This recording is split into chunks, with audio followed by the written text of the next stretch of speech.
Suivez sur RDI pendant tous les Jeux Olympiques l'actualité, les résultats et les réactions des athlètes guyanais au JO 2020 dans le journal des JO de Tokyo présenté par Jérôme Guiteau.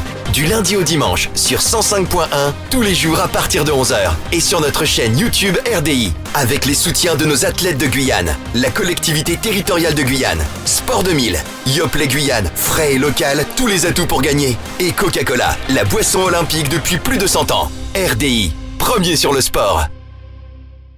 Bonjour, une petite journée olympique ce mercredi avec beaucoup de sports collectifs et de l'aviron, un sport de glisse inconnu en Guyane malgré des plans d'eau parfaits pour cette pratique. Montcinéry, le lac de Petit-Sauce, une base nautique y voyait le jour. En deux de couple en aviron donc, Hugo Boucheron et Mathieu Androdias glane l'or dans les derniers mètres, des favoris attendus qui répondent présents.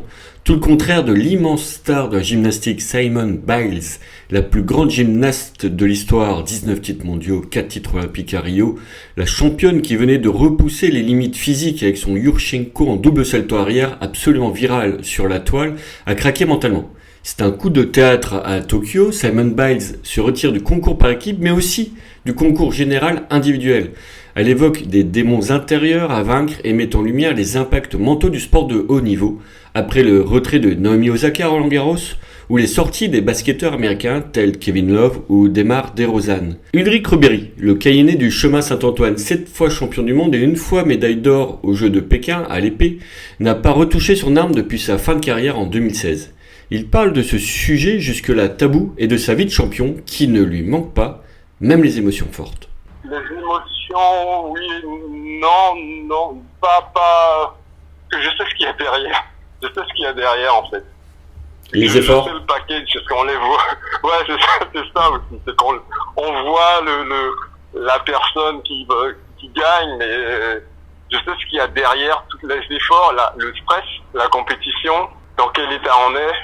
C'est vrai que quand on voit la finalité, forcément, ça donne envie. Forcément, on a envie de ressentir ça. Ça fait mentir que de dire le contraire. Après, quand on prend un peu de recul, on se dit bon, on est bien, c'est terminé, on est à la maison. Voilà, je sais que je suis passé à autre chose. Quand on voit sur le moment quelqu'un qui explose de joie, oui, ça me parle forcément. C'est pas évident, quoi. C'est d'avoir tous les 4 ans un moment où il faut pouvoir être capable de donner un jour J le meilleur de soi-même. Ouais, après ça a toujours existé, hein, en fait. Hein. Ça a toujours existé, mais avant on en parlait moins. C'était pas un sujet qui intéressait les entraîneurs. C'est un sujet très annexe pour eux, quoi. T'as des problèmes, allez, va les régler, quoi. Va régler tes trucs et reviens quand tu seras bien, quoi. Même maintenant, c'est vrai que les gens s'expriment sur le sujet, mais au final, ça a toujours existé. Hein. Une championne qui se pose moins de questions, Leila Hurto, la karatéka de Mana, profite de l'expérience à fond alors qu'elle croyait ses chances olympiques perdues après une défaite lors du dernier tournoi de qualification à Paris. La 5e mondiale au bilan de cette année n'a jamais raté un podium lors des grands championnats, de quoi lui mettre la pression pour la première du karaté aux Jeux Olympiques. Elle nous passe le bonjour depuis son stage au Japon. Bonjour à tous. Je suis bien arrivée à Tokyo, enfin.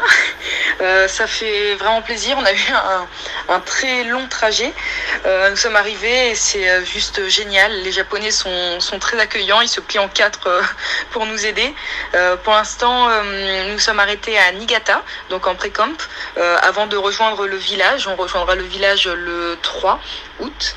Là, pour l'instant, il y a des protocoles qui sont très très stricts.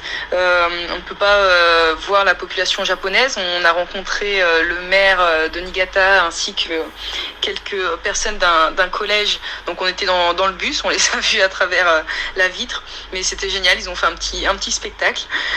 Donc voilà, et maintenant nous sommes à l'hôtel. On a un étage qui est réservé pour nous et nos seuls déplacements, c'est pour aller à la salle d'entraînement.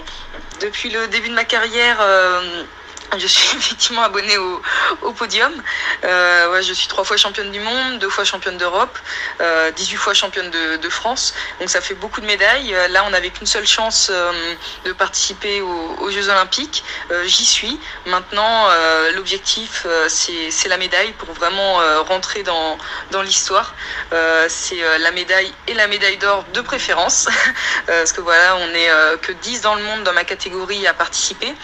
Donc ça fait peu, et sur les 9 concurrentes, j'ai déjà su en battre 8 à quelques moments dans mon parcours.